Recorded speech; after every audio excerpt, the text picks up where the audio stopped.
काही संबंध नाही. नवीन झिम्बाब्वर सापडलेला आहे. कोण? अभिषेक शर्मा. Shit. हा असा चालू करणारच व्हिडिओ तू. चला तर again it's India versus Pakistan. तुला हा इंट्रो करायचा होता, ठीक आहे. पण ह्यावेळी तो एकमेकांच्या समोर नाही, वेगवेगळ्या समोर खेळतात. म्हणजे इंडिया वेस्ट इंडिज समोर खेळणार आहे आणि पाकिस्तान श्रीलंकेसोबत खेळणार आहे. सो दोन्ही व्हर्च्युअल क्वार्टर क्वार्टर फायनल दोन्ही. हा सो लेट्स सी की दोघांपैकी कोणती टीम सेमीफायनलला येते किंवा दोन्ही येतात किंवा दोन्ही बाहेर जातात.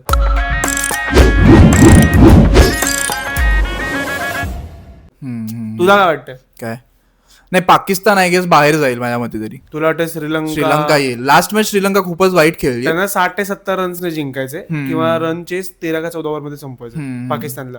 पण ऑब्व्हियसली तिथे बाबर आझम आहे, तो त्यांच्या साईडने तो श्रीलंकेचा तो 18 किंवा 19 श्रीलंकेचा धुरंधर आहे. 18 किंवा 19 ओव्हर खेळून जाईल बाबर आझम. मी म्हणतो बाबरच ठेवा, त्याला आउट नका करू. तेच ना आपल्या एरियामध्ये असतं ना, भाई इसको आउट मत करतो. ते वाला खरं एरियामध्ये कसं तुला पण तेच करतो आम्ही असं. या वर्षी TMPL ला मी माझा एक सेटअप लावणार आहे. TMPL काय ते लोकांना माहित नाहीये. इंडिया वर्सेस झिम्बाब्वेवर येऊया जरा, ज्यासाठी आपण भेटलो इथे.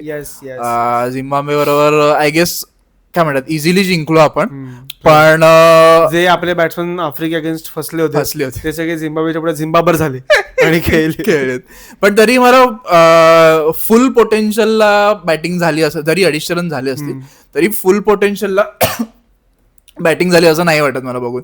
कारण की बरेच शॉट मिसटाइम्ड होते, बरेच शॉट जस्ट 6ला पोहोचले होते. असं पण झालं खूप. सूर्याचे म्हण किंवा अभिषेक शर्माने नंतर फ्लो पकडला. हार्दिक पांड्या तर तू मगाशी तसं बोल, हार्दिक पांड्या थोडं टच मध्ये वाटला मला. त्याची अख्खी इनिंग बघितलं 24 बॉलची, तर त्याने 4 6 मारलेत. पण बाकी 20 बॉल तो थोडा हे होतं. पण हार्दिक पांड्या त्यातही त्याने 50 मारले 24 बॉल मध्ये. म्हणजे जर 100% असतील तर त्यातल्या 60-70च्या आसपास इंडिया खेळत होती पूर्ण. ते 90-95 पर्यंत नव्हती. पण मला वाटतं की इंडियाचं ते झालंय की वर्ल्ड कपच्या आधी रोहित शर्माची एक्झिट झाली, त्यानंतर इंडियाने त्यांचं पोटेन्शियल दाखवलं की फुल कार्नेज मोडला की आम्ही 300 मारणार आहोत, तुम्ही लोक 200 न्यूझीलंडची सिरीज वगैरे चालू 300च्या हिशोबाने खेळतोय. हे अख्खं प्रॉमिस होतं. पण वर्ल्ड कप येऊन अख्खा गेमच बदलला इंडियाने. म्हणजे तिलक वर्मा अचानक खूपच जास्त अँकर शीट अँकरचे रोल करायला लागला वगैरे वगैरे.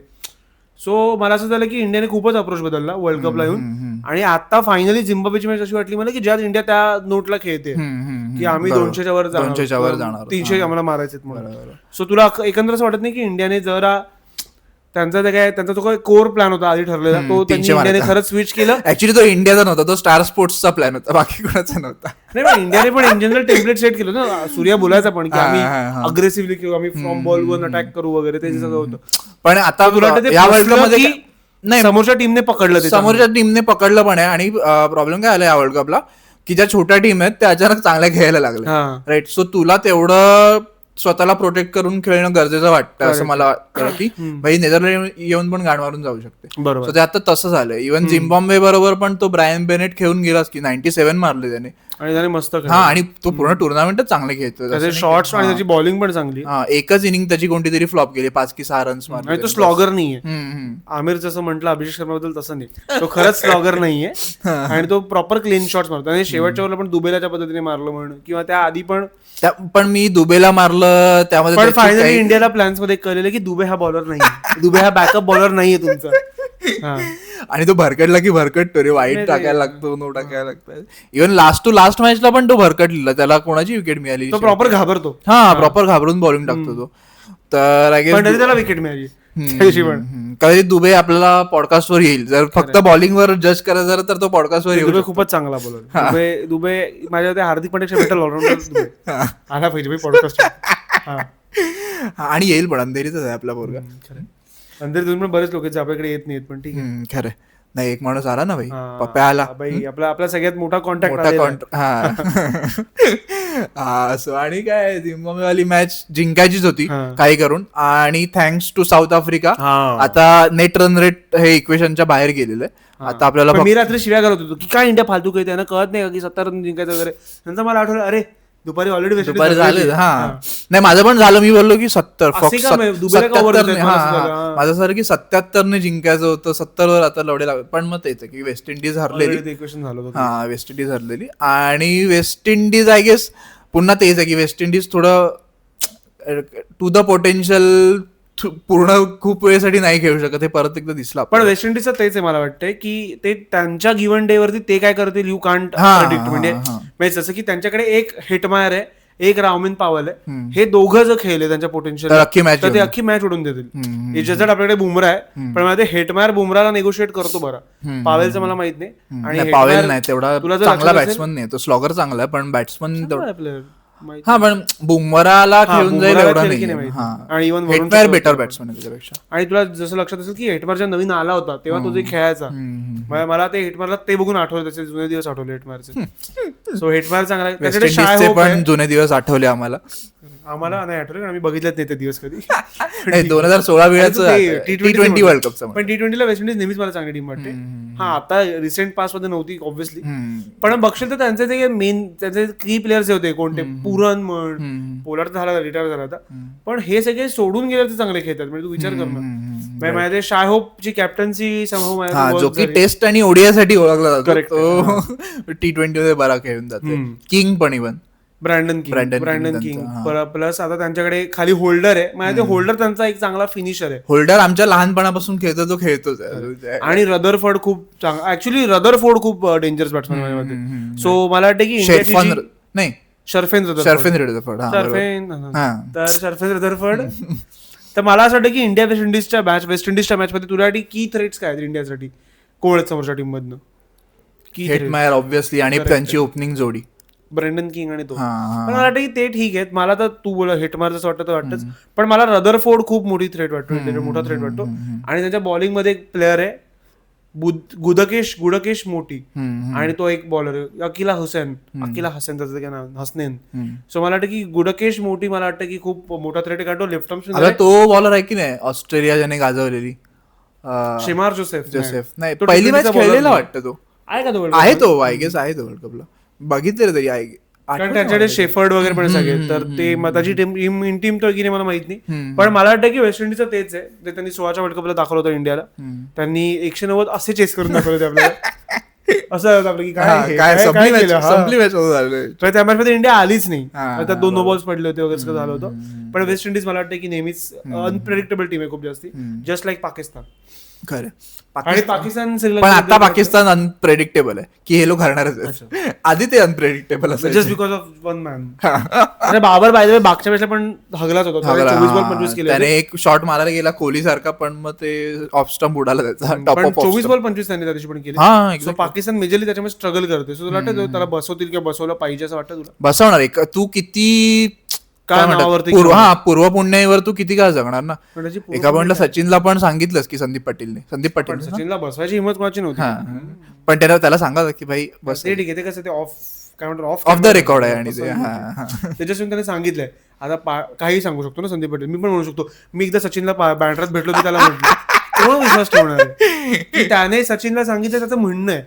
आता खरंच असं घडलंय की नाही, घडलंही असेल. धोनीला पण सांगितलं ना, धोनीला पण कॅप्टनशिप बद्दल सांगितलं की प्रॉपर प्लॅन होता तो, ठीक आहे, त्याचा बरोबर पण होतं. आता लोक खूप इमोशनल होतात कॅप्टन. बरोबर, धोनीच्या काळात ऍक्च्युअली खूप क्लीन आणि खूप अशी काय म्हणतो ना, खूप अशी ट्रान्सफर जी झालेली ती खूप विराट आणि त्याचं जे बॉन्डिंग होतं त्या गोष्टीमुळे पण ते खूप क्लीन झालं. तेवढीच मग विराट रोहितची पण होती, विराट प्रॉपर ड्रामॅटिक झाली होती, कारण सगळं जे काही विराटला काढलं गेलं वगैरे 2 वर्ल्ड कपच्या. धोनीची माझी सगळ्यात स्मूथ ट्रान्झिशन झाली होती मला लक्षात, टेस्टची नाही, वन-डे T20ची झाली.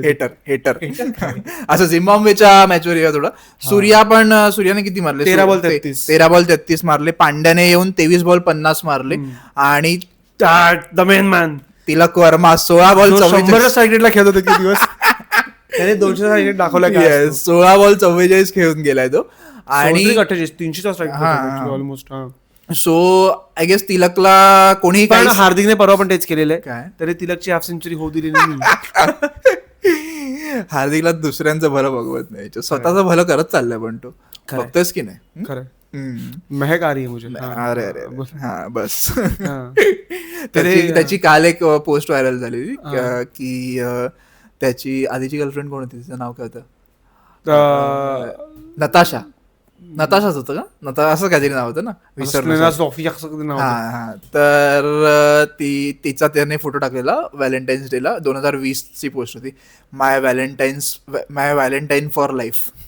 तिने तेव्हा टाकलं 2020ला टाकलेलं. आणि गेस व्हॉट, 5 वर्षात आयुष्य कुठे घेऊन जातं मी. खरं. आता पण त्याने टाकली आहे पोस्ट काहीतरी की आपण 5 वर्षांनी भेटू. आता मी माझा गेम वेगळ्या पद्धतीने बघतोय जेव्हापासून ही माझ्या आयुष्यात आली वगैरे, कळेलच.